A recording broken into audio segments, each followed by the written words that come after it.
This is the story of how a man was deceived by the world around him, for what he saw in front of him was not how he perceived it, and a looming individual force, captured by forces far beyond his control, took his mind out of several minds, and then put it back in another mind, where it was subject to the context of symbolism.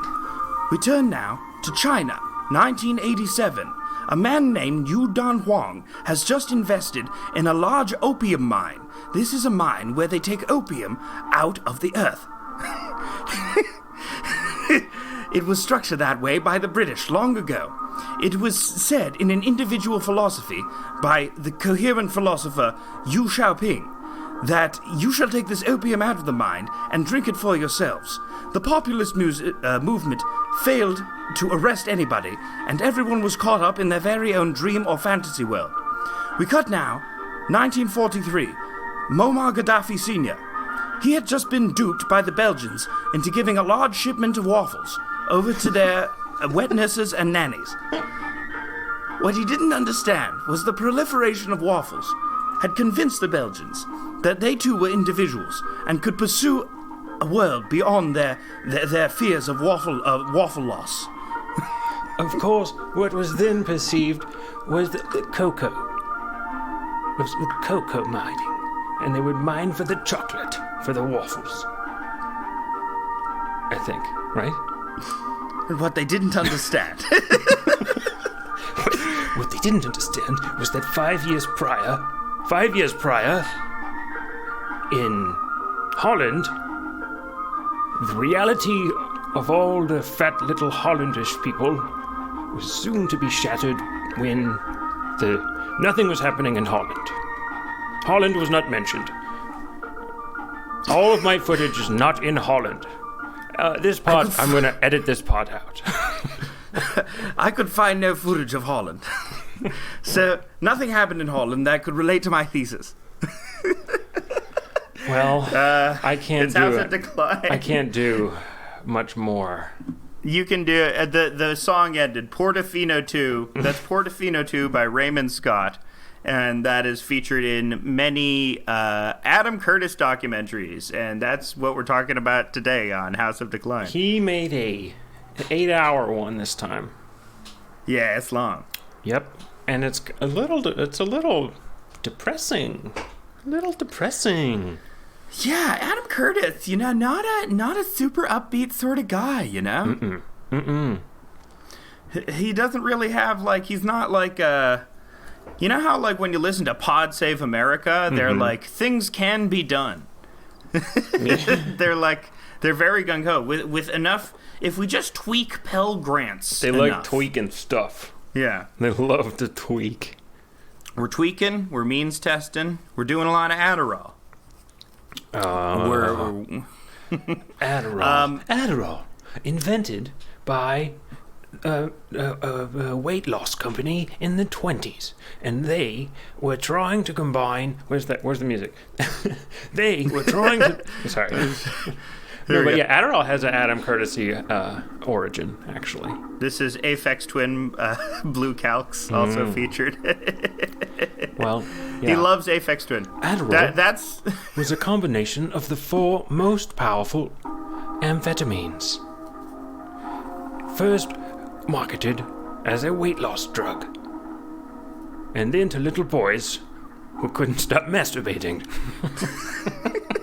They were masturbating in class way too much, and so they were given Adderall. What these little boys failed to realize is that in their masturbation fantasies, they had become convinced that they would get big titty, juicy, milky mamas. And when they couldn't receive those big titty, juicy, milky mamas, they were left disappointed and unable to organize on a societal level. And what then happened, of course, was that the Catholic Church got involved, giving out the Adderall to all the little boys, because, of course, it was a plague upon the priests to see these little boys masturbating all the time. And that's partially the reason of the downfall of the Catholic Church in the late 2000s. The priests were convinced that by not fucking the little boys, they could reclaim the image of the Catholic Church. Yeah, he should do that one. He should do the Catholic Church stuff. He didn't mention it at all. That's not really his beat. Yeah, I guess not. I mean, who knows, though? He could put out 45 more hours of documentaries. He has apparently like 7,000 hours of footage because he got access to like all of the United Kingdom's footage. The Beebs full archives. Like the Queen's footage. The Queen's footage. I've got the Queen's footage. Only 3 filmmakers were allowed to access this footage. Yeah. Stanley Kubrick, he got John Waters. He got it from Jason Statham. He's like, I'm a footage driver. I drive stone footage. I smuggled this footage out of the Queen's cunt. She keeps it in a cunt. I've got the footage here. Hold on. I've got to call it Mr. Assange. Mr. Assange, how can I help you? Do you need some footage delivered to the embassy again? Perhaps. I've got footage of the army. The army, and they're masturbating. They're chronically masturbating. The Adderall's run out. They've run out of it.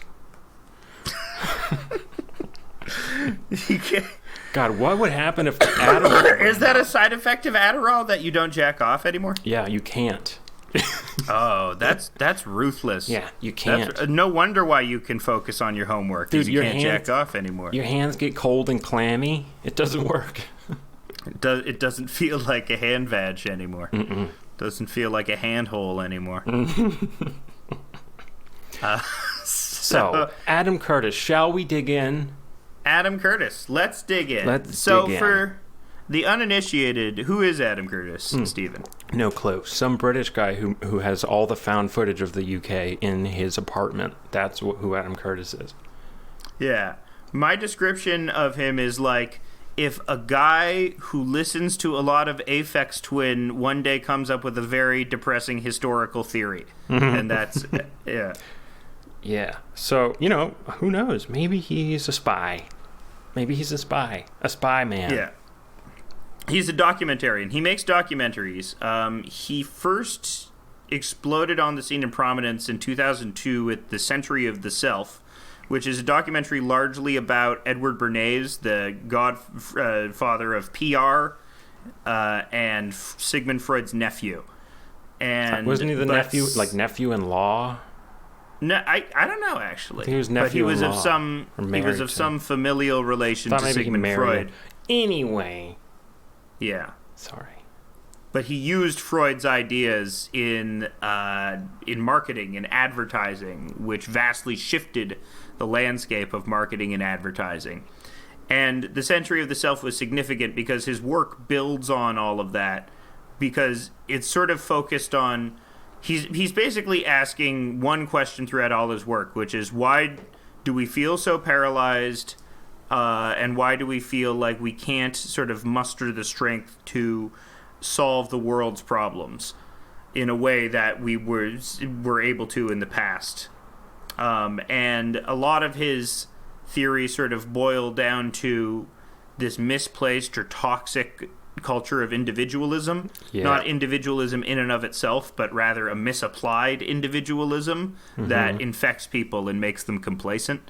I mean, there's a lot of reasons that he gives, but I think that's the number one is he centers history not like on a focus of neoliberalism versus communism, but rather more on ideological differences between individualism and collectivism as a whole, as just abstract ideologies, and how just those abstract ideologies manifested in political regimes like communism or neoliberalism.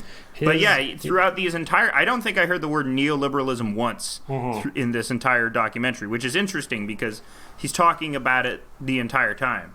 But I think he consciously avoids that word too, because it's a buzzword. Yeah, it is a buzzword. It's a buzzword. It has all sorts of affixed meanings, yeah. But yeah, the sort of the effect.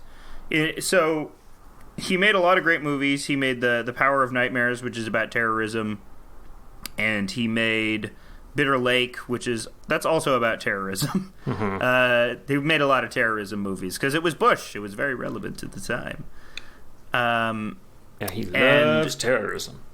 the last big hit was hypernormalization, which is sort of where he first had this broad, overarching historical theory of the 20th century where he says that this sort of toxic individualism has left us navel-gazing and infantilized and unable to get over these seemingly insurmountable problems, whether it be climate change or wealth inequality or anything like that, or police brutality. Because we live in a dream world. Yeah. We live in a dream world. We live in a fantasy world that is able to subsume our attempts to escape it, and then commodify it and sell it back to us in a strange form. So we're kept mired in the illusion of our own freedom. He also gets into a lot of theories of psychology. In his most recent documentary series called "Can't Get You Out of My Head." Did we already say that? "Can't Get You Out of My Head"? Can't get you, the individual, out of your own head. Almost pointedly, he does not use the Kylie Minogue song in the movie. He does repeat, not use. He's not talking about the Kylie Minogue song because she's awesome. That song is awesome, and everyone loves her. And may she live forever. May she live forever. Yeah. Kylie Minogue. We love Kylie here. We love Kylie Minogue. We love Kylie Minogue here on the podcast. Oh yeah, on the Keist. We're gonna get on the Keist. We're gonna get it on the Keist, the podcast. Yeah, Adam Curtis loves Kylie Minogue on the Keist. He didn't include her he ripped her off. And Australia's suing Adam Curtis. The nation of Australia is gonna sue you. Yeah. Dude, they're crazy. Versus Australia. Australia is crazy right now. They're arresting people for Facebook stuff. Have you seen that? They're like arresting conspiracy people who are on Facebook posting crazy conspiracies. Man, Australian QAnon must be intense. They're like, man. The pedophiles. We got to get the pedophiles. All right, mates. Poida, I saw you fuck a 13-year-old last week. Yeah, but it's bad when they do it. So Can't Get You Out of My Head. Not the Kylie Minogue song. The new 8-hour Adam Curtis 6-part special that basically it expounds in lots of detail on the theory from hypernormalization. It has the same thesis from hypernormalization, but a lot more examples and a lot more just crazy historical stories. Mm-hmm. And the joy of an Adam Curtis documentary, too, is that you don't even need to agree with his political thesis or his concepts of psychology, because it's just a great, wonderful assemblage of footage when all put together that he, weaves masterfully into his propagandistic narrative. But it's still... Yeah, he's just good at finding crazy, interesting footage and good matching music. It very appropriately to great music, and which he pulls at your heartstrings and your emotions in this way, which is a little bit weird because I feel like he's doing a form of emotional priming for his, which he kind of also debunks as a psychological tool, social priming. At the end, which I thought was very interesting, because he's using psychological tools and emotional manipulation himself. So for him to talk about manipulation, it's like it takes one to know one, buddy. Yeah, but that's the thing of Adam Curtis. His Century of Self.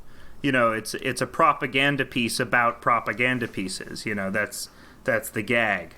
I don't like that very much. I like his movies a lot, but I don't like that part. Well, that's part of an Adam Curtis movie. Is he makes very strident proclamations about history, like as if he can see into the mind. And that's when Gaddafi thought that. You don't know that. You don't know what Gaddafi fucking thought, Adam Curtis. But he'll write it like that because one, it's it's not good for the narrative. It's clunky in the narrative if you have to explain the historiography of every line. So that's why he'll make those strident things, and that's why his movies are compelling. Because if you have to explain, multiple sources are, they're out to one says this and one. If you have to be sort of egalitarian about that, you aren't actually compelling the audience and creating that nice story, and that's his catchphrase too. Like at the beginning of each movie, he'll say, "This is a story about power," or "This is a story about manipulation," or "This is a story about two men." He's consciously telling you at the beginning of all of his movies that they're pieces of somewhat fiction that are assembled to meet the thesis of this depressed Aphex Twin loving British man.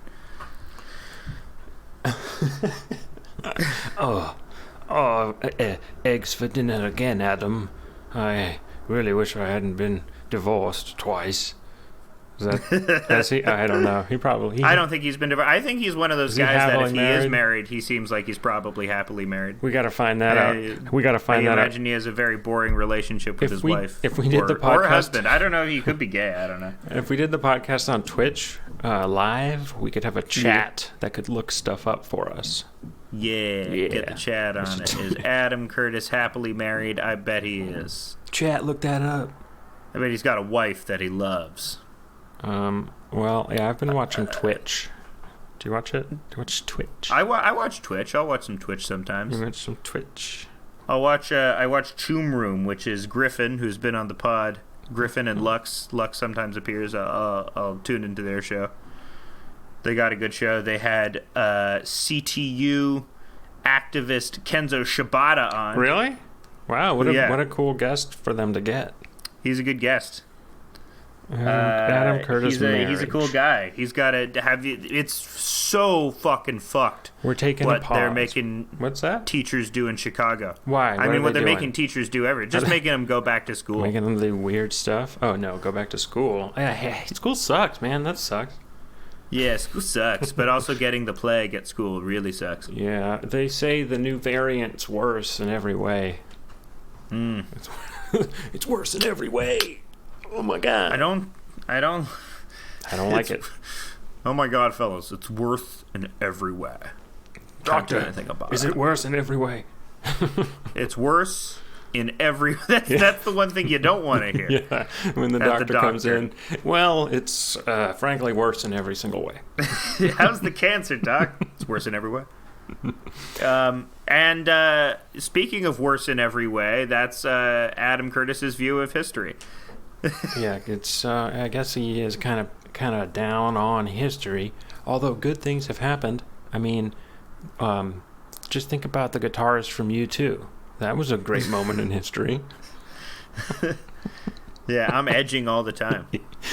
Dude, he's amazing, and that's not mentioned at all. So frankly, I was offended. I wonder what Adam Curtis thinks of U2. I wonder what he thinks of Bono. I think he probably would say it's bollocks. It's a twat. Bono's a twat. You'd probably just say that Bono represents the fantasy world of charity, where you could become a savior from the privacy of your own home. Mm-hmm. And yeah, he'd have some sort of pithy critique of Bono's image of a white savior. Well, he does talk about, so we can tie this in, is it Bob Geldof? Yeah, that's a fascinating sequence. Mm-hmm. So, yeah, there's this sequence in Can't Get You Out of My Head where Bob Geldof learns that all of the Live Aid money is being used by the evil dictator of Ethiopia at the time. I forget his name. But it was basically being used as a bargaining piece in a civil war where he was forcibly getting people to go to internment camps and starve them out. And the line that I remember from the movie is that Live Aid was a great success. It's estimated that it prevented the casualties of the famine by half.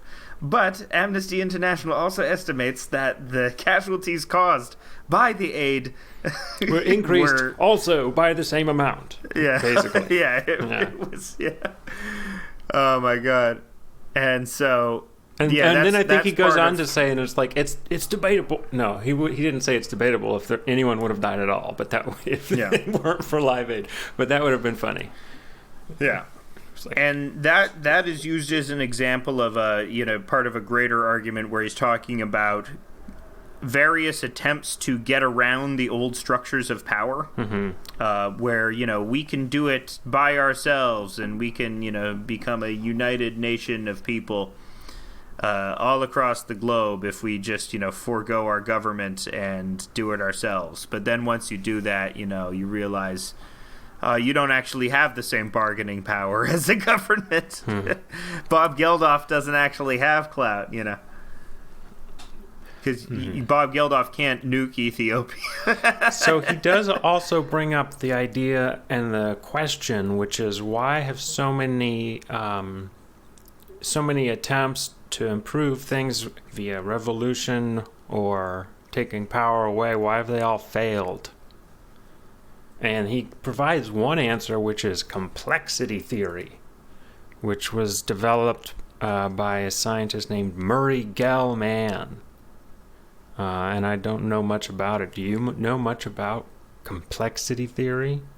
I don't know much about complexity theory, but I guess the idea was that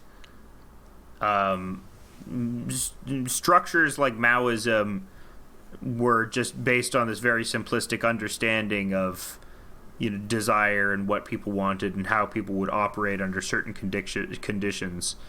And that is what sort of thwarted it, because it didn't anticipate the many ways that people would react to this type of stimulus. And sort of that's what the complexity theory is, that's what it's about, is that you can't come up with these holistic totalitarian political systems because you can't account for everything in this way. Yeah. So you can't make predictions about even closed systems sometimes on the long term. But yeah, he also balks at the opposite of that, which is, the state of neoliberalism was, or the state of laissez-faire market capitalism was just the idea that, we should just dive in, we should let the complexity rule over us. That's what the market represents, is the finest implementation, the finest image of these complex forces. Complexity? But then, corporations just take over, and they're the ones that exert control. Australians saying complexity? Complexity? Complexity? My complexity? No, my is complexity. Now, we'd be in New Zealand, they're saying complexity? Complexity? Complexity. Australians would be like complexity. Really? Blah. Australians always sound like they're choking on a dick. You get more Australian tourists in Toronto? I bet you probably get more than I do in We Southeast get a lot of Michigan. Irish. Really? A lot of Irish in Toronto. Yeah. Irish? That's weird. A lot of goddamn Irish. They used to be in an alliance with Spain? The Irish? Yeah. I feel like Ireland is getting the major benefit from that. Yeah, they'll send Ireland's many ships. They'll send Ireland's big naval prisons. Yeah, I just finished my book about the 16th century, and at the close of it, Spain sends the Armada to try to defeat Britain, and they're allied with Ireland at the time. And nice. The book is like, if Spain had been successful, it's possible the United States would have been just like a Spanish-Irish project. Okay.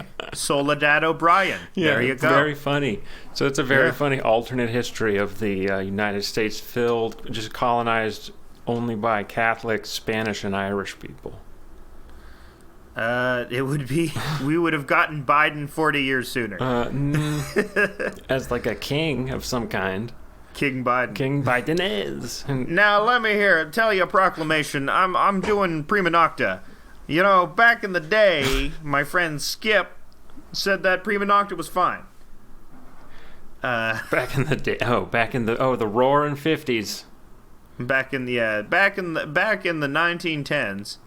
Back in the Depression. I don't know. No, when was Biden He's born? A creature of the 50s, Biden. He's a child of the 50s. Yeah, I'm pretty sure, right? He's like He's like the Beatles. He's grew up in the same culture that the Beatles grew up in. Like the late 50s, though, not the early 50s.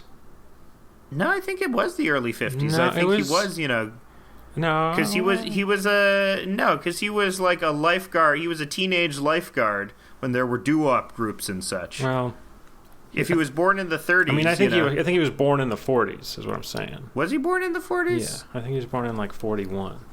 Okay. 40 but or still 41. the 50s. Still, yes. He would have been like, yes. with the doo-wop groups. Oh, definitely. Definitely hanging down at the soda fountain place. The soda jerk. With the pharmacy / soda fountain / buy cigarettes and alcohol there. Yeah. / buy heroin there.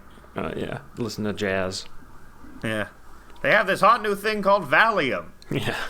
Oh, boy. And that's what he talks about, Valium. So that's another thing in the Adam Curtis documentary. He talks about the Sackler family a lot. And how the Sackler family overprescribed were instrumental in the overprescription of Valium to suburban wives in the 60s, which eventually came to a head when Betty Ford said that, yeah, I was just straight up losing time. I was doing so much Valium that I would just... But Adam Curtis is like... black out for periods of time. But people only started to notice when the men started to take it too. Yeah. And but then he directly links that because the Sackler family also did OxyContin, which is much worse than Valium. Yeah, it is. Much more deadly. Hard to get, man. Hard to get it. Yeah. Hard to get it now. But they Can't do Roxy's no They more. were. Yeah. He says that union workers would go to their doctors, and the doctors would like preemptively prescribe them. Pain meds. She's like, here you go. There's lots of example of doctors getting kickbacks to prescribe pain meds to laid off to just these people that would have otherwise been working in factories. Yeah, they want to keep us medicated and in our houses. Yeah. But that's linked to... And I'm fine with it. But that's what's also cool about Adam Curtis, because he links that directly, because on the other side of the world, we saw in China, he tells all of these parallel narratives and links them together, and that overprescription of OxyContin is directly linked to the other story he's telling of Deng Xiaoping murdering Mao's wife, Jiang Qing. He didn't make the connection that I thought he was going to go for, which is that now fentanyl is made in China. Oh, that's fun. And that's a good connection. Yeah, and they're doing the reverse opium war, because he brings up the opium war, and now they're doing it to us. Yeah, he brings up... which one were we talking about? Mao's wife or Deng Xiaoping? Both. Well, because Deng Xiaoping executes Jiang Qing. Which we get, of course, famous 80s post-punk band Gang of Four from. Yes. So that we have Mao to thank for. Gang of Four featured in the movie, in the documentary. They're Natural's not it. Gang of Four, I would say I give actually 3 stars out of 4. Gang of Four is pretty good. They're okay. I would give not out of if it's a scale out of 4, I would give 3.5, but they're not perfect for me. Okay. But are they political dance punk? Did they deliver what they promised? Yes. Yeah, they're kind of like the Arctic Monkeys of the post punk. And plus, they're one of the bands that you can do white people dancing to, where it's like all angular and jerky. Like the Peanuts characters? Yeah, like the Peanut or Elaine from Seinfeld. Right. Yeah, it's like all white people dance like Elaine from Seinfeld, including me. Like that little... I mean, except for those, not those puppet, so you think you can dance people. That little like British puppet that he shows in the doc that's dancing like this. Remember? Yeah, sure. It's I don't in know the what Adam you're Curtis talking part. about. No, he shows when he's talking about British building nationalism, Britain. Oh yeah, you're right. There's an old guy who's like has this shitty puppet that's doing the step dance. And you're like, oh, that's how we used to do it down back at the pub in 1905, back before the wars. Yeah, that's fun. Building British nationalism is fun. All the European countries had to variously pull back or let go the powers of nationalism in their countries. So it's scary to see it come back, but what can you do? Mm-hmm. What can you do? New World Order? I don't think so. People should definitely watch Hypernormalization before they watch this movie, because Hypernormalization lays this out, especially because it shows the last time that Adam Curtis believes that there was any sort of mass belief that the world's problems could be changed were the 60s, the hippie 60s. Mm-hmm. And then but the problem with the hippies is that what he identifies as that toxic individualism. Well, he does identify culture. The internet utopians believe that they can change the world briefly. Yeah, but that's those two guys. In Hypernormalization, he talks about how internet utopians directly came out of the hippie movement, yes. And how one of the big guys was like a Grateful Dead historian and shit like that, and eventually went on to be one of those, we will be free to be ourselves, internet libertarian types of dudes. Yeah. Like in the Web 1.0 crypto voxel space, you will be free to be who you are when we all live like that. It was so great. The big computers. Big hot computers. Yeah. Magical time. The early 90s. Filled with horrifying. You can't convince me. That's where Adam Curtis lives. That's why he's so mad all the time. Yeah. Just lives in a big hot computer. It's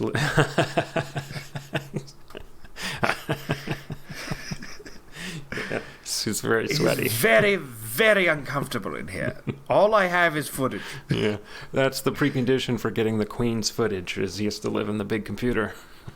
Yeah. Oh, man. I would really like Adam Curtis to go up against, like, a himbo. I would really like who, like, does charity work for, like, charities that are bad but doesn't know it and, like, believes they're doing a really good job. I wonder how we would treat him. I would love... Like, I wonder... Yeah. I would love the Truman Show, Adam Curtis. Just, like we should, like... I mean, I don't know. I don't want to encourage anyone to stalk him, but that would also be funny.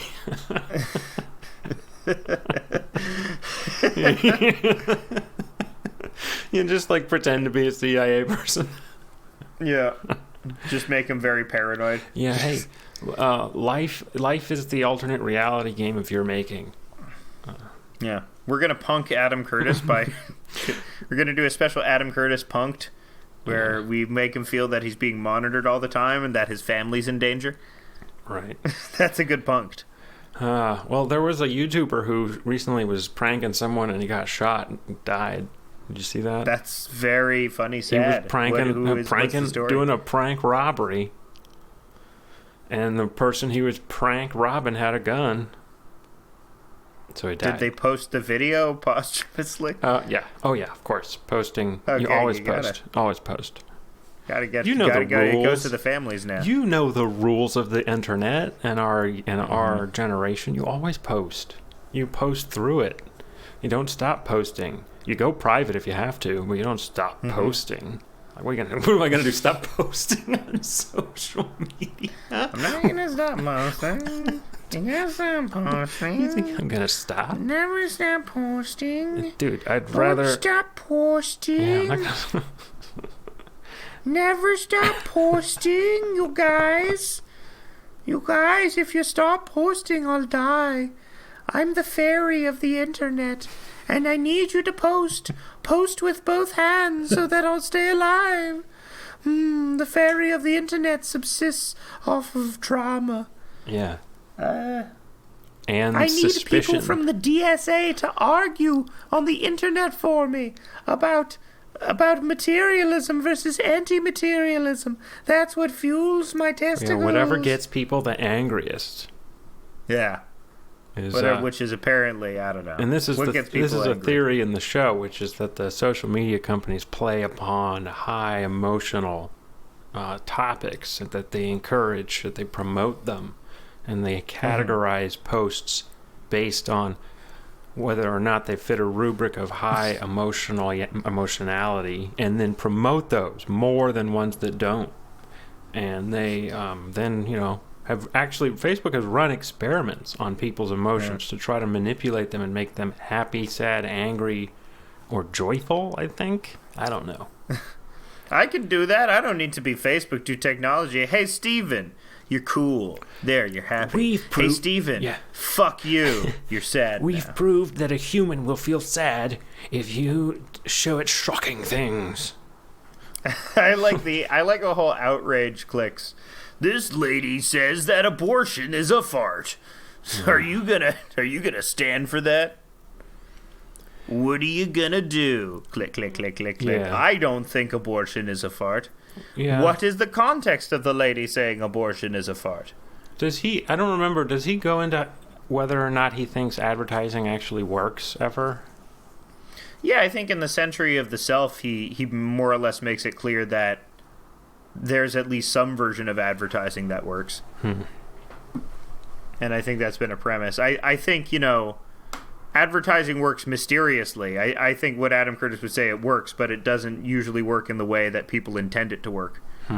Yeah. Sometimes people can buy a product, and sometimes, something else can happen.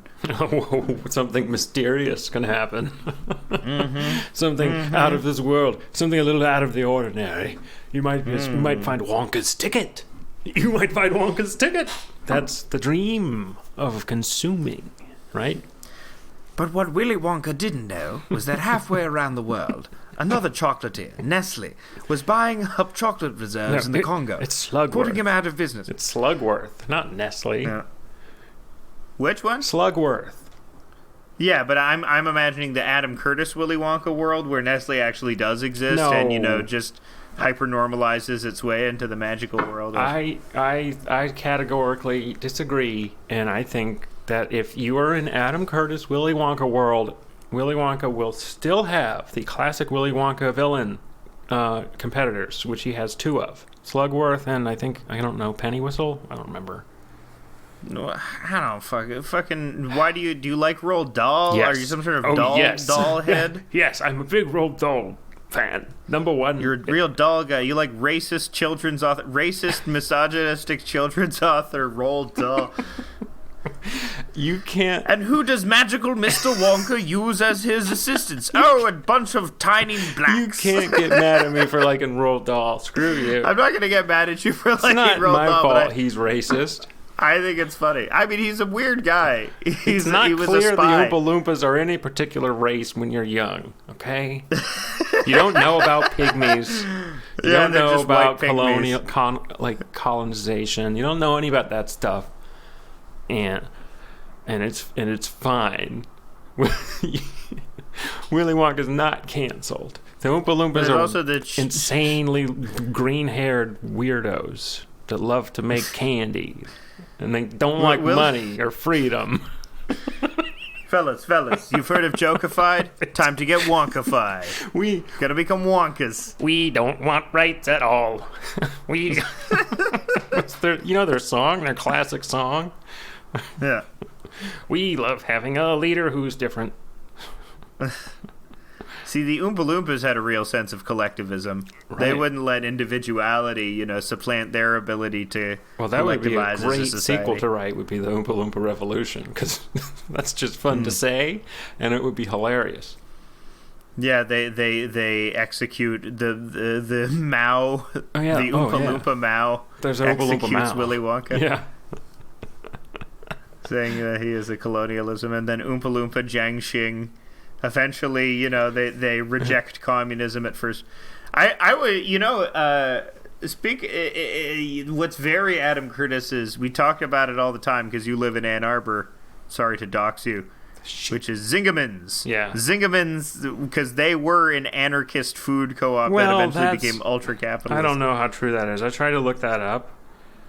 And they weren't like hardcore anarchists or anything. No, they weren't hardcore anarchists, but they had like more like profit sharing more. Yeah, they were a co-op like Ocean Spray. Yeah, I think they were a co-op, but at the beginning it was still a company that prided itself on like a non-brutal form of capitalism that eventually just became the thing. Well, a lot of insurance companies were like that actually back in the day. Like, that's interesting aspect is that a lot of insurance companies were pretty active socially speaking. If you remember, did you watch the big documentary on country music by Ken Burns? No, I didn't. He talks about how a insurance company set up basically the Grand Ole Opry. Interesting. And that radio show as a way of promoting insurance. Yeah.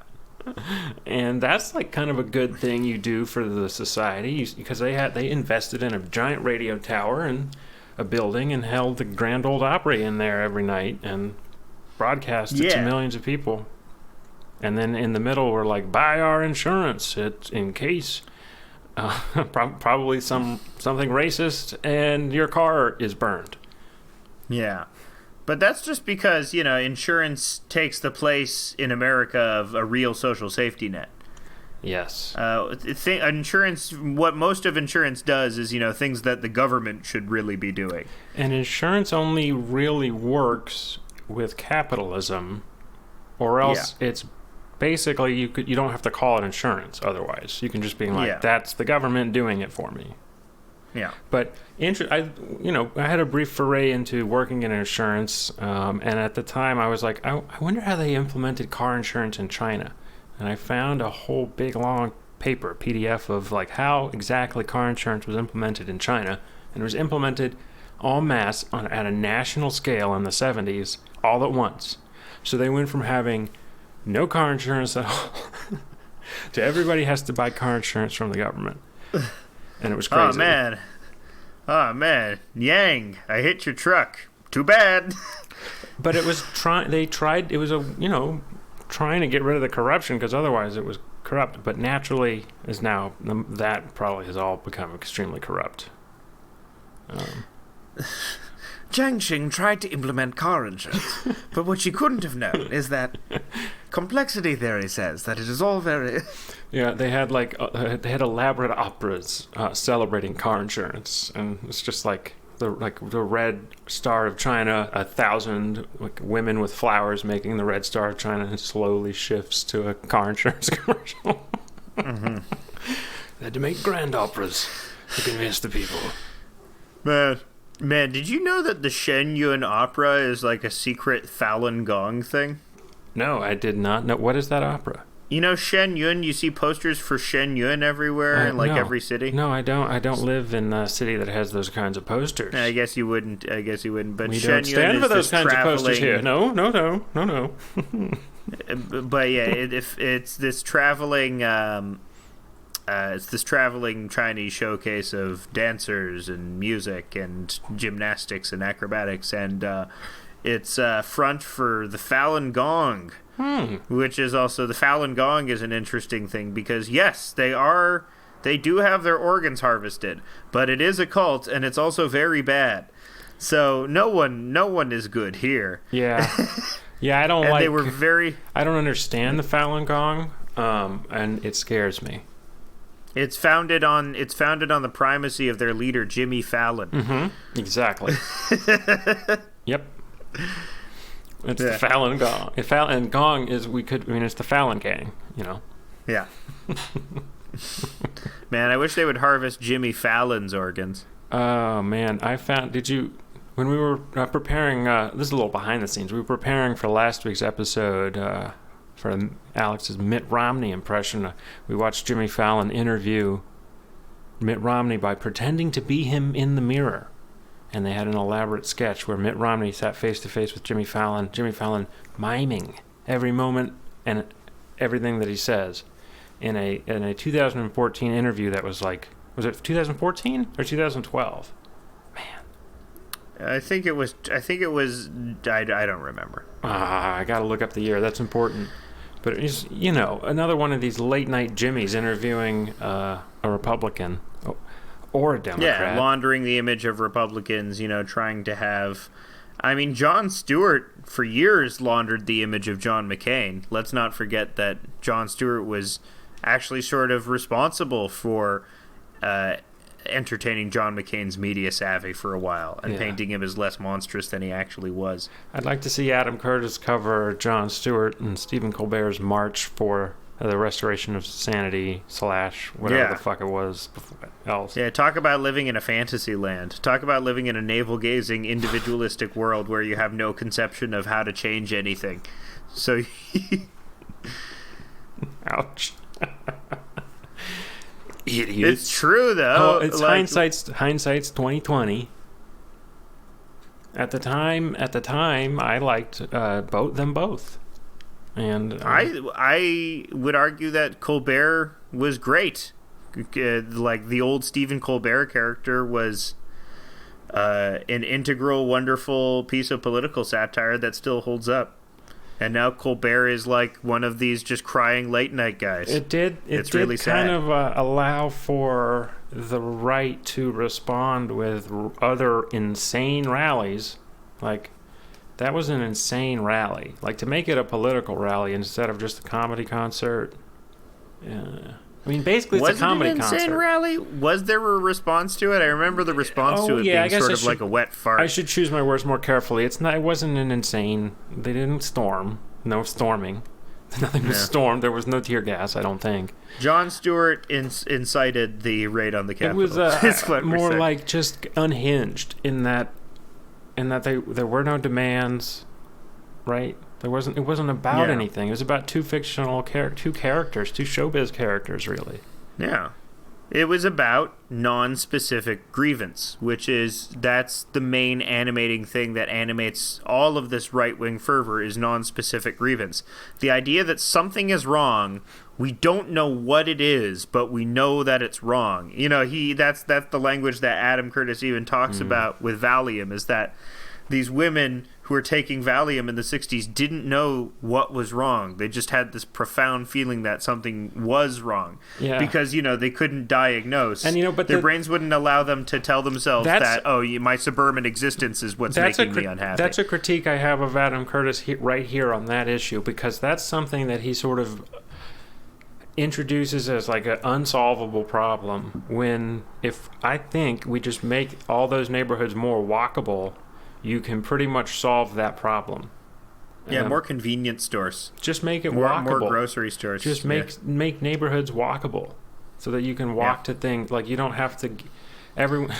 you have mixed businesses in there. Put a fucking grocery store in there. And you can walk to it. It's like... There's this weird paradox when people have less freedom in terms of their housing and property. They weirdly have more solidarity with their neighbors in their community. Like, when people are like freehold landowners, they go into their little Shangri-La sealed off castle and they don't really have a relationship with their neighbors except to complain about them for their lawn not meeting the standard of the other lawns or something that. Dude, it's getting worse too, because everyone is not leaving their homes, their castles, and just getting takeout and delivered groceries. So people have really retreated. But when you live in an apartment building and you rent, and you don't actually have any stake in your property, weirdly you care about your community more because you're all in the same boat. And you all have an incentive to make everyone else's lives better. You all have an incentive to make the apartment management better. Yeah, well, hell, we should all live in the same fucking room then. Well, but it's the thing is where early communist societies in America, early communist thought in America is centered around company towns, because the workers would just go to the factory all day and then they would go home where they all hung out with each other and they would just, have a real actual relationship to their work and community, which is how those ideas started to develop. And because we've become atomized, when suburban culture made us atomized, we lost that sense of collectivism. So maybe we just need company towns again. Would you be mad at Adam Curtis if he blamed video games for everything? I don't know. I mean, you could definitely have an Adam Curtis. Video games definitely fit into Adam Curtis's theory. There was one part where he talks about Pokemon Go. Yeah. That was... And he talks about... That's scary. That's going to be scary. Don't play Pokemon Go, everyone. It's a game designed to control you to buy stuff. Yes. And a lot of games are I becoming didn't know this about Pokemon Go. But the anecdote he tells about Pokemon Go in Can't Get You Out of My Head is that the data, you could be a business and pay more to have your shop as like a hub, as a save point in Pokemon Go, right, and thus direct traffic there. Oh my God. Without people knowing that they were being directed to certain stores. Hey guys, wow, all the Pokemon are at Subway again.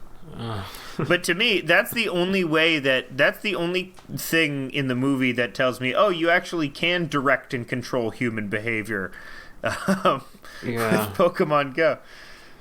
Yeah, it got me thinking. There is a universal the attempt to create a universal incentive system where everyone, no matter what kind of personality or person they are, will comport with the system and be able to function in it. Yeah, dude. And will be incentivized to comport with the system. If the government comes out with a video game, do not install it. Okay. They already did. It's called Call of Duty. Really? No. No. Well, the Call of Duty does receive a lot of U.S. Army money for sure. They don't. I really hope Call of Duty doesn't give the Army all of the people who play Call of Duty's phone numbers for recruiting. Just I bet they do. Yeah, they probably do. I bet they do. They probably do. That'd be smart. Well, there was that incident with the U.S. Army's Twitch where all the Zoomers came on and started saying, "Hey, how many war crimes have you committed today?" Yeah, well, that's because they're grooming people on Twitch for Army life. Yep. Because they got to get them. If this is a point that I was making to my dad, which is that one reason why the Republicans don't want free college is because college is a major incentive for serving in the U.S. military. And if people get free college, then you don't have what incentive is there now for poor people? Also, pretty much everyone comes out communist from college. You can go to you could be Jake at the most middle of the road, Alabama, lower reticulated Southern State University. Like Jake Yeah, you're Jake Everyman at lower reticulated Louisiana Southern State University. Okay. And even that guy's going to pick up the word proletariat, Yeah, epistemology. Oh, shit. Yeah. Ontology. College turns you communist. That's not true at all. I learned that stuff means things, and now I'm in advertising, so I can't explain it. If anything, I would say most colleges are actually... Yeah, that's one of the crazy myths of... That's one of the crazy shibboleths of the right wing, saying that, one, academia is such an important institution that the political ideology that controls it should be checked. And two... that political ideology at the heart of academia is incontrovertibly left-wing. That's something also that Adam Curtis does noticeably stay away from, I think, is academia. I don't know if he's ever talked about it.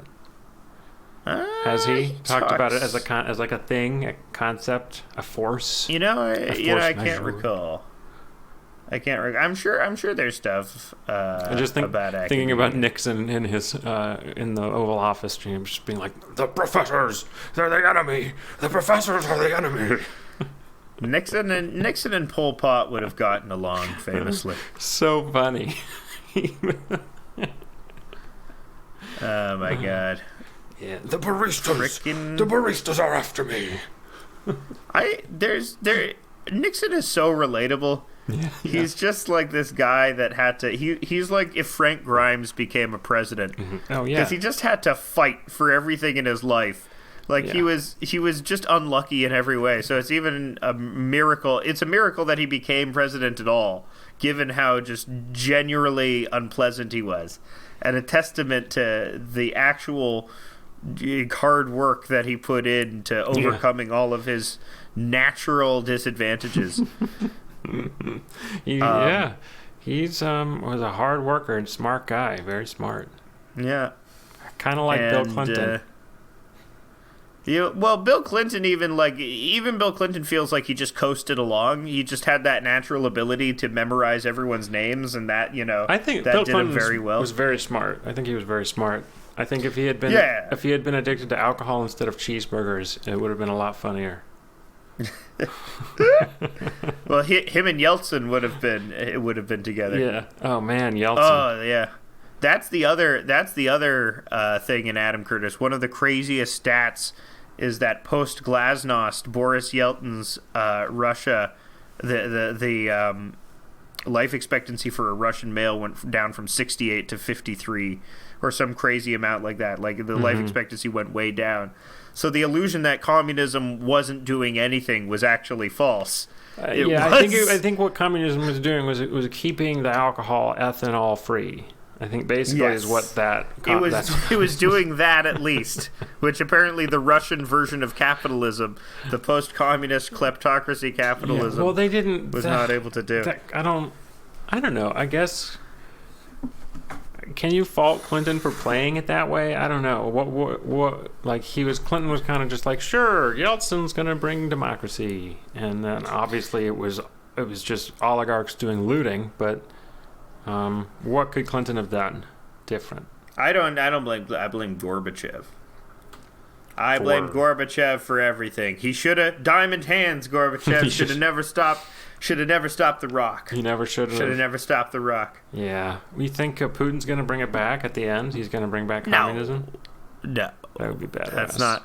As Adam Curtis said, we had a young bureaucrat named Vladimir Putin. He believed in nothing. And he believed in nothing. He believed in nothing. Nothing. But that is nothing. So I frequently... A part about the Star Wars movies which makes them suck is the fact that the main villains don't really have a discernible motivation. Mm-hmm.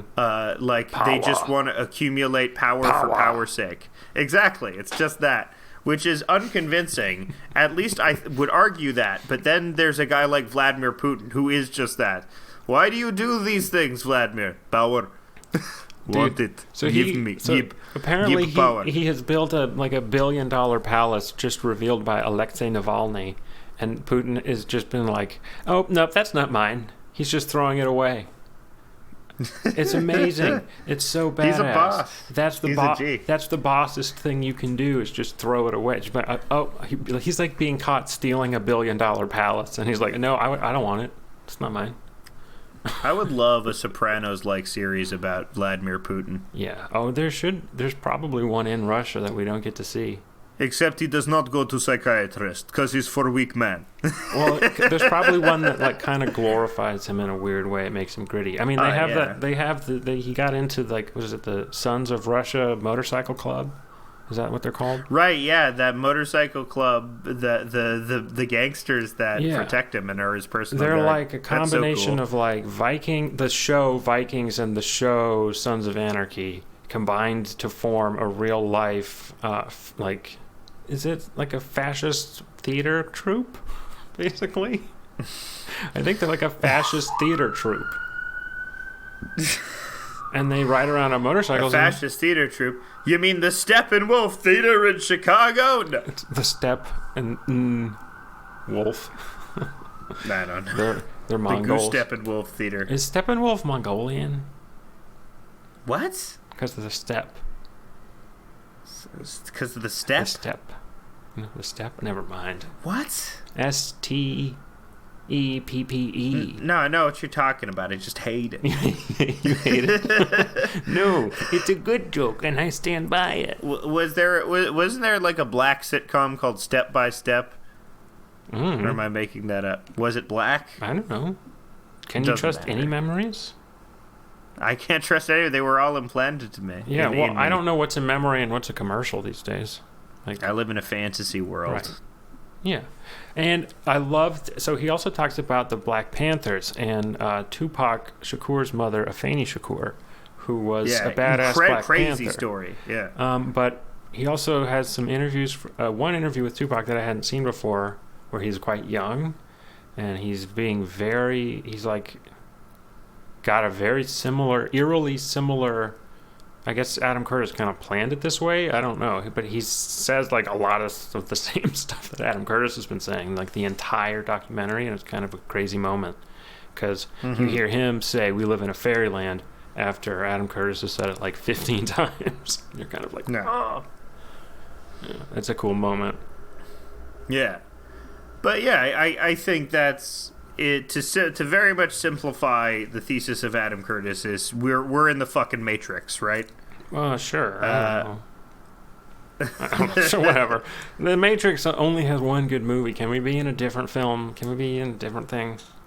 Well, the Matrix has the last two movies are bad, but they actually sort of they're pretty relevant. Their messages are pretty relevant to this whole Adam Curtis thing, which is. And why they were unpopular, too, is because their messages are pretty much a downer. At the end of the Matrix Revolutions, the point is that even outside of the Matrix is still the Matrix. It's matrices all the way down, you know. You can't really escape, but you can make the Matrix better, kind of, but it's left ambiguous in the end.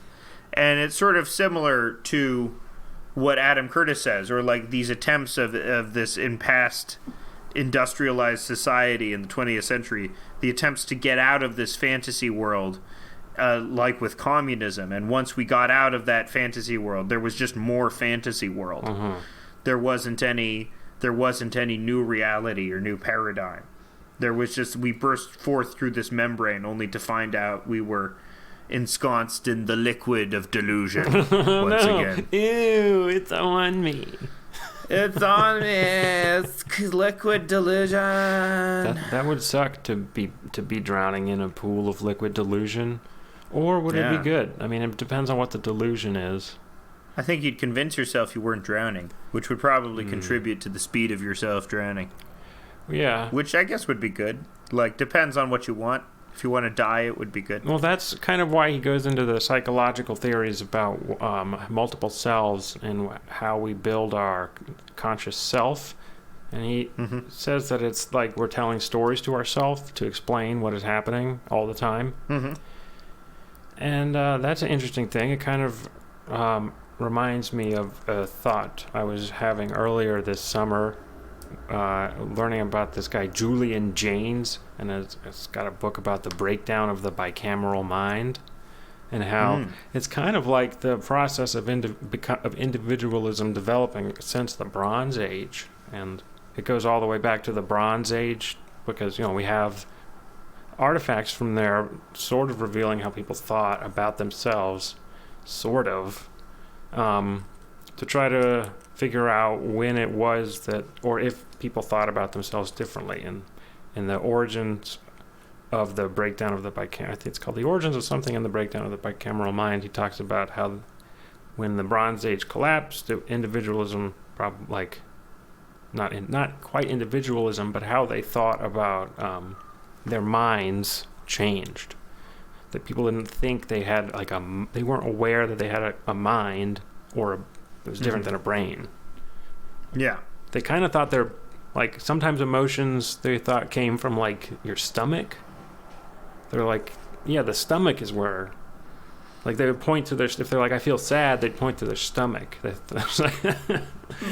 they had a theory of mind more similar to I imagine how an animal thinks of themselves, in that an animal is not obsessed with its identity. An animal does not need a sense of self or a theory of self in order to exist. Yeah, there was no question at all who they were in the society. I mean, they probably only had one name.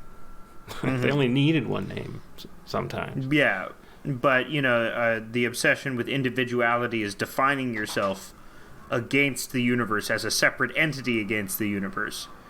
And I think, that's where over-applied can lead to that sense of isolation and the idea that you're not part of a collective. I also think that's the idea of, in the post-left, the idea of toxic idpol, or the idea of idpol identity politics in general as a misapplication of toxic individualism.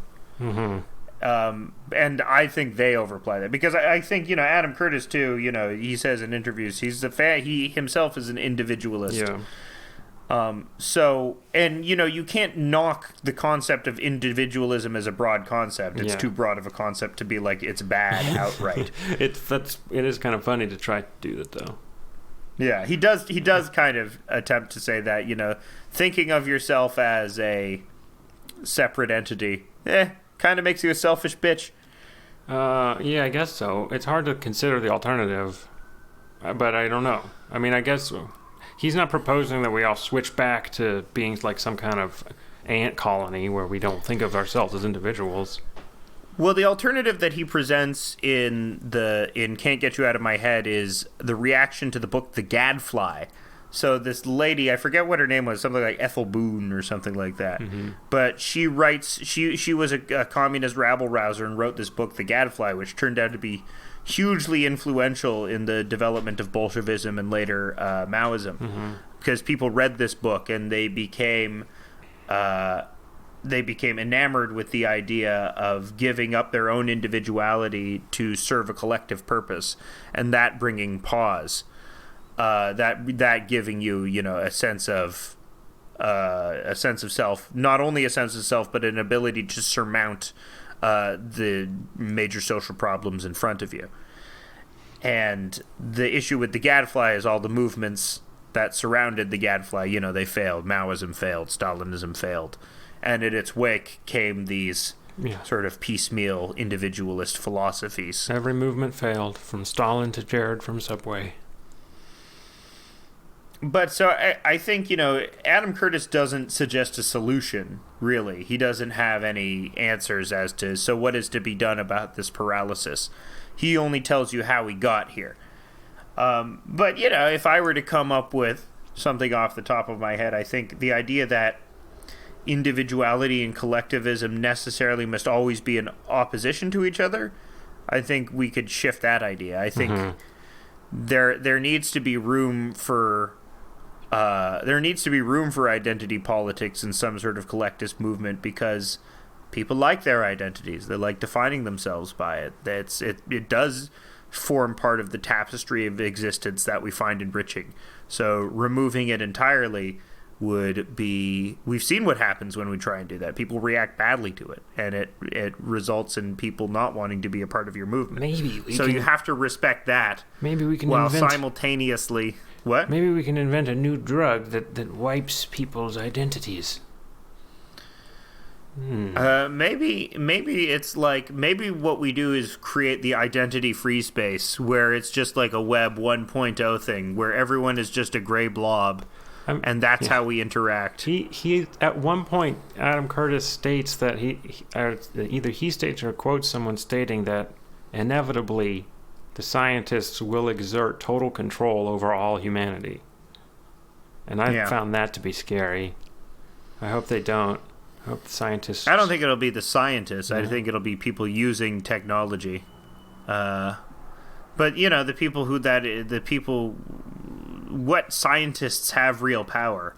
Elon Musk to AI. Yeah, but he's not a scientist. He's a hype man. The Google DeepMind people with their scary AI. But none of the guys that have power at those companies are scientists. They're all the hype men who are like able to marshal... The tech / military, like the military tech scientist people. Those guys. Maybe. Jeff Skunk Baxter from Steely Dan. Yeah. Skunk Works. That's where Skunk Works gets its name. Really? I don't think so. I don't think so. I don't think that's true. Man, it's cold outside. It was 20 today. The high was 20. The low was 7. How's it in Toronto? It reminds me of that Christmas song, "Baby, it's cold outside, so come in here and let me rape you." Oh, boy. It was unpopular. I'm going to just cut that part out. This is just another part of the war on Christmas. It's part of the war on Christmas. Sortie of the war on Christmas. They killed it. First they killed the baby Jesus, and then they killed Christmas right after that. They're coming for all the holidays. They're coming for Arbor Day. And first they came for Christmas, and I said nothing. Because it is that time. It's a very special Happy Valentine's from House of Decline to Adam Curtis. Not to any other listener. Just Happy Valentine's Day to Adam Curtis. But what House of Decline didn't understand, and they were absolutely convinced that their Valentine's message would be heard. But it fell on deaf ears. Oh man, Adam Curtis, you can name drop us anytime you want in your documentary. If you need footage of this conversation, I will sell it to you. We'll make our own Aphex Twins. We'll become Aphex Twin. Yeah, we retain the music rights for. Yeah. We'll beat up Richard D. James. We'll do a protection racket with Richard D. James. Richard D. James is living in Scotland right now, raising his children, occasionally releasing some money some music to make some money. Yes. Occasionally releasing some money from his computer into his wallet, basically. Yeah. He's got all that big ambient money. You know, he's big ambient. Hey, Richard, you don't want to fuck with big Richard ambient. D. James is like Bitcoin. I got my own digital money. It's called Bloops and Blips. Yeah, James coin. It's just his face on Hey, I made a bunch of money. I'm Richard D. James. I got digital money. A bunch of nerds worship me. Yeah.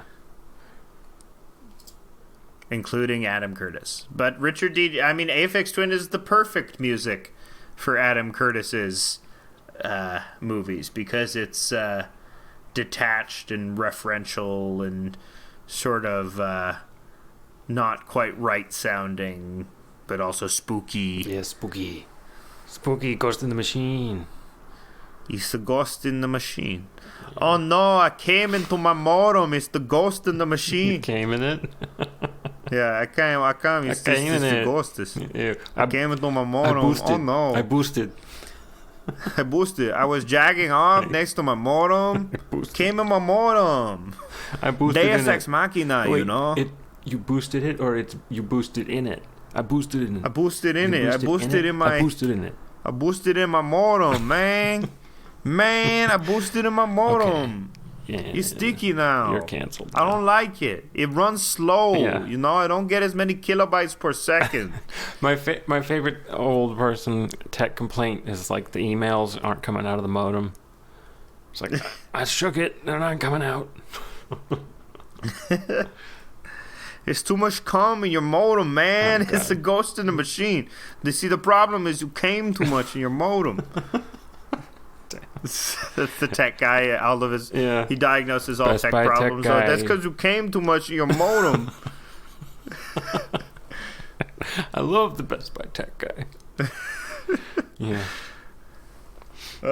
Fabrice, I don't think it's that. No, you don't understand. Fabrice. You came too much in your modem. Holmes. Fabrice. You need to stop coming in your modem. It's Fabrice. Oh, boy. Well, anything else going on? We talked about Adam Curtis for an hour. We talked about Adam Curtis for an hour and 10 minutes. Because they're long and they're dense. Yeah. And there's a lot to talk about. There's more we didn't even get to. I mean, like tons. Eddie Limonov, we didn't get to him. Oh, yeah, Limonov. We didn't get to Michael X. That's Michael a crazy story. Poor Michael X. That was sad. Yeah. Although I guess he did kill a lady. He did kill a lady. Yeah, that was bad. That's not good. And he was executed. Sorry for the spoilers.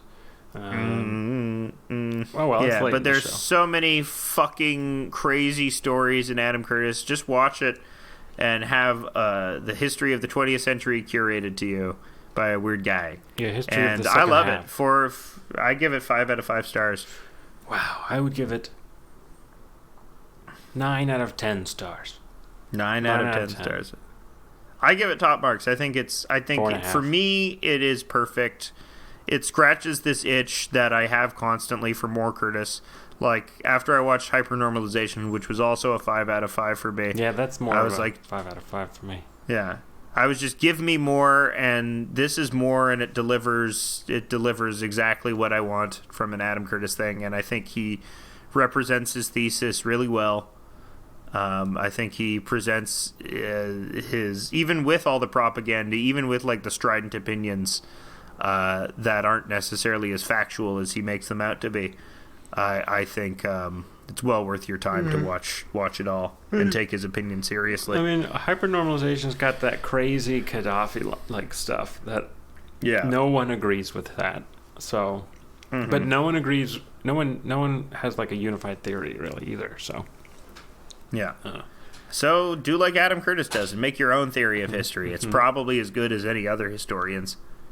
Yeah, well, read a lot of history. I'm doing that. I finished my book on the 16th century. I'm probably going to do Howard Zinn. I'm going to Zinn it up for the first time. You're gonna read the people's history. I'm going to Zinn finally. it up. I mean, I've heard about it so much that why not? You know, millions of people have read it. I could be one of them.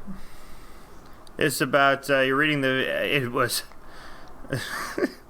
Gerald Hawthorne, a 17th century farmer from the McGregor Basin in Boston, came too many times in his modem, and his modem ran slowly. I thought it was more like Columbus, like a Call of Duty gamer freak was unleashed upon the indigenous people of North America. And then here are their stories of resistance. And then it just goes through everything that happened, but from the people who were on the losing end of it in history. So every major thing that happened in history. I've never read it. But everyone who kind of lost out in the deal in as regards to America. So it's everything America did wrong. The Republicans I've heard good things about Old Zinn. They hate it, those Republicans. It's funny to cite stuff from it to make the Republicans angry. It's good ammo, if you will. Well, the great thing about people's history of the United States is all the primary sources. That's if you disagree with Howard Zinn's premise. I haven't read the book, but what I know is that it is an amazing piece of history gathering, whether you agree with his politics or not. Howard Stern's The Penis History of the United States. So we're talking about cocks. Yeah. We're talking with cock historian David Cockowitz. David.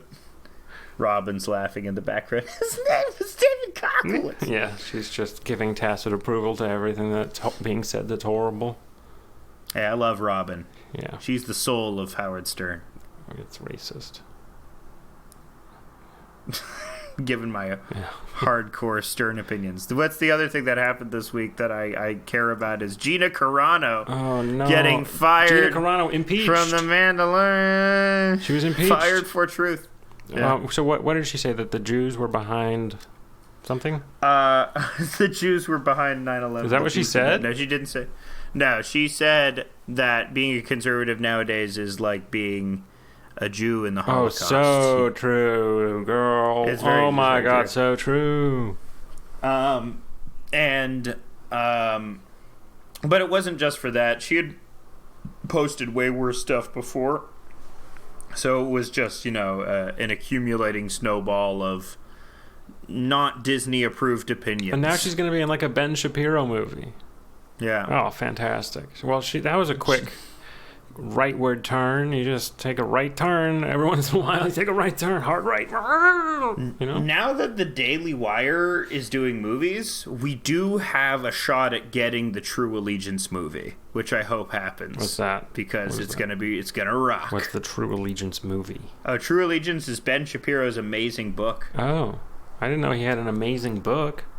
It's Ben Shapiro's book where I don't know the exact premise, but it involves there lots of internet left people have read passages from it, and it is a masterpiece. Clearly. It reveals a lot about Ben's pathologies. Like he's always describing men in a very lusty manner for some reason. Yeah. He was a 6'2" bear of a man. Oh God. Wow. Built like a something, right? He uses metaphors. He uses many an erotic metaphor for the phallus. No, he doesn't. Wow.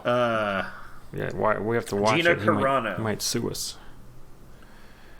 Oh, yeah, so you didn't tell me, is it cold in Toronto? Is it cold? It's cold. Oh. It's cold, baby. What's the temperature? My nipples are erect. You could cut diamonds on these nipples. You could cut my wrists on these nipples. It's so cold. Mine could cut yogurt, I think. Mine could split a nice dollop of yogurt on my nipple. It's hard. But not harder. Nothing harder than yogurt. We'd do some nipple karate. Use your nipple to break a board in half, Yeah. Get your nipples real hard. Yep. Do some nipple karate. That's what they do. Like Adam Curtis said. In jail. Yeah. In jail in China. They do nipple karate. I'm so bored. Muammar Gaddafi was convinced that nipple karate would lead to a Pan-African unity. It's called the third way. But what he failed to understand was that... Oh, my God. I truly have nothing more to say except watch the fucking Adam Curtis movie if you're depressed. Yeah, watch it. Take some drugs, man, and watch it. I would say it's good for drugs. It makes you scared. It'll make you scared about everything is closing in on you. The walls are closing in. Yeah. That phrase is repeated ad nauseum. No escape. The walls are closing in. Yeah. The walls are closing in. And soon we're all going to be in a gulag with Dr. Jordan Peterson and the Dilbert guy. And that's going to suck. Yeah. That's going to frankly suck. I will probably kill myself because all they're talking about is, oh no, Biden's going to put us in a gulag. If that's true, and I'm in a gulag with the fucking Dr. Peterson and the Dilbert guy, I will kill myself. Dr. Peterson. Dr. Peterson. It's funny. I like calling him Dr. Peterson is funny. Like when they call Dr. Martin Luther King Dr. King. Dude, you know? calling Jordan Peterson with the good Dr. Peterson. Calling Jordan Peterson doctor is the same as calling Jill Biden doctor. They did the same amount of work, and I'm not kidding. Dr. Jill Biden? Yeah, that's how high in esteem I hold Dr. Peterson. The thing is, unless you're like a medical doctor, he's not a medical. He has like a BA in psychology. What does he have? A PhD in psychology? No, he is a medical doctor. I don't think he went to med school. PhD in psychology. Yeah. Yeah, I don't think he went to med school. I say to that. I say push to that. Pish posh. Yeah, that's not a real doctor. You're a doctor of letters, not of organs. No, he's a doctor of nonsense. Yeah. And lies. The only good doctors are the ones that stitch our meats back together. Exactly. It's on a House of Decline.transistor.fm. We are endorsed by surgeons. Because they're psychopaths, and so are we. Yeah, they like to butcher us, and we like it. We love being butchered like hogs. Yeah. No anesthesia, daddy. Oh, man. Army Hammer, come on the show. Butcher us like hogs. Army Hammer. Eat us, Army. Eat my ass, Army Hammer, literally. Yeah, that would be great. I would love a cannibal.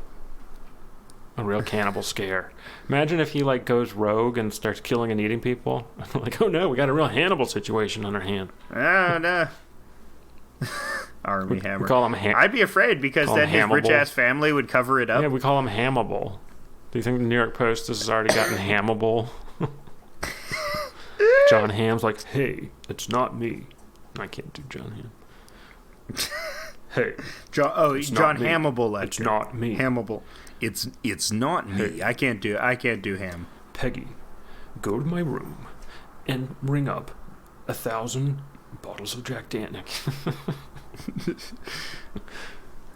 Peggy, go to my room and bring up the human penises. Did you see that thing that David Lynch loved Mad Men so much that he called John Hamm by his Mad Men character's name, and he called Peggy when he met them? That's cute. I love David Lynch. Refused to allow them to break character. Like, now, Don. Yeah. When you advertised the carousel to those men, were those tears real? That was just a roll, Mr. Lynch. Mr. Lynch was my father. Call me Mr. Lynch. He'd be like, shut up, you idiot. I want to live in your universe. Or something. The designers they had back then. Yeah. Can't get a Bob Mackie for shit. Did you see that the guy that made the Neve mixer died? No. Yeah, he just died. He was like 97. That's not a tragedy. Not a tragedy, but it's like notable because the Neve mixer is such a great mixer. Good mixer. Good preamps on that sucker. 5 out of 5 mixer. Yeah. Not unlike Can't Get You Out of My Head. Yeah, get those preamps. Can't get those preamps out of my head. Sounding so good. Mm-hmm. sounded so analog and tasty. All your favorite records are probably mixed on them. For real. Mm-hmm. Like, let's go through some of your favorite records. Probably. Okay. Blue Double My D. favorite records. Yep. The Blue. Playing with Fire by Kevin Federline. Yep. Okay. What was the 98 Degrees? Nick Lachey's first solo after 98 Degrees, of course. Yeah, it was called Nick Lachey's Big Dick Follies. Yeah, the Big Dick Follies. Yeah. Nick Lachey's Big Dick Follies, immediately in a solo career. Yeah, that was a big one for me too. Loved it.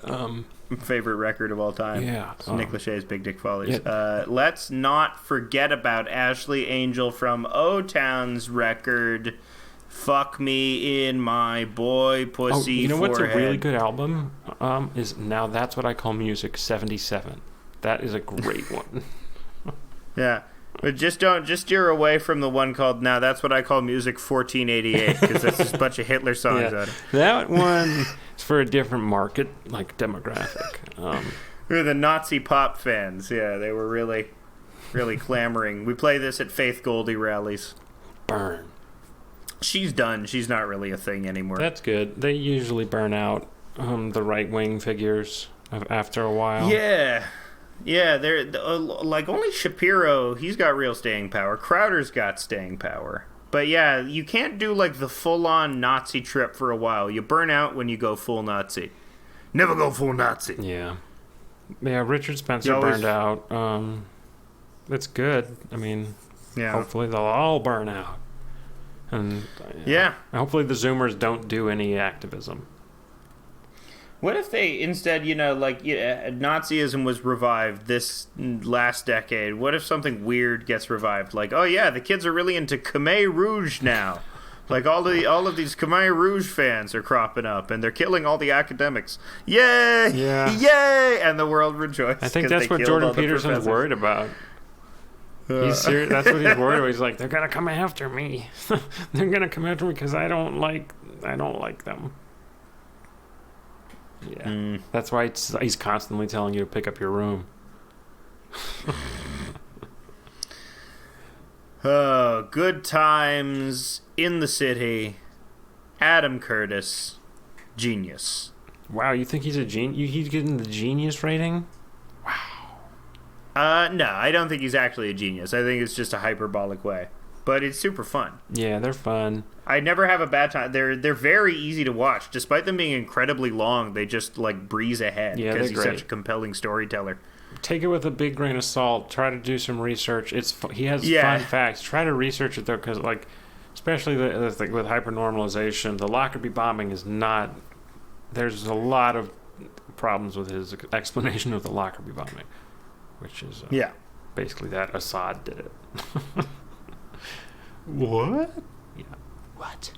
It was Assad the whole time. Oh man, we didn't even talk about how the fucking... I learned from this documentary that the Discordianism guy was associated with Lee Harvey Oswald, which is insane to me. Just like an acquaintance from before who wrote a book about him.